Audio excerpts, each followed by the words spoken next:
नमस्कार मित्रांनो, kidney stone टाळायचे असतील तर ह्या 5 गोष्टी लगेच कंट्रोल करा. सगळ्यात आधी 3 लिटरपेक्षा जास्त पाणी प्यायची सवय लावून घ्या, कारण कमी पाणी पिल्याने डिहायड्रेशनमुळे स्टोन तयार व्हायला सुरुवात होते. नंबर 2, जास्त मीठ किंवा तिखट खाणे कंट्रोल करा. मिठातील सोडियममुळे कॅल्शियमचे स्टोन तयार व्हायला सुरुवात होते. नंबर 3, जास्त चहा, कॉफी, कोल्ड्रिंक्स पिऊ नका.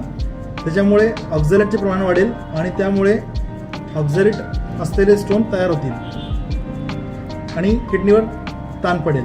नंबर 4, जास्त प्रोटीनयुक्त आहार घेऊ नका, ज्यात नॉनव्हेज, पनीर, प्रोटीन पावडर यांचा अतिरेक करू नका. लिमिटेड क्वांटिटीमध्ये घेतल्यास काही अडचण नाही. नंबर 5, स्ट्रेस किंवा लेट नाईट जागरणमुळे मेटाबॉलिक ॲक्टिव्हिटीज डिस्टर्ब होतात आणि त्याच्यामुळे सुद्धा किडनी स्टोन फॉर्म होतात.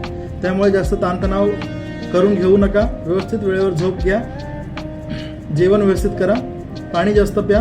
कधीही किडनी स्टोन होणार नाही. धन्यवाद.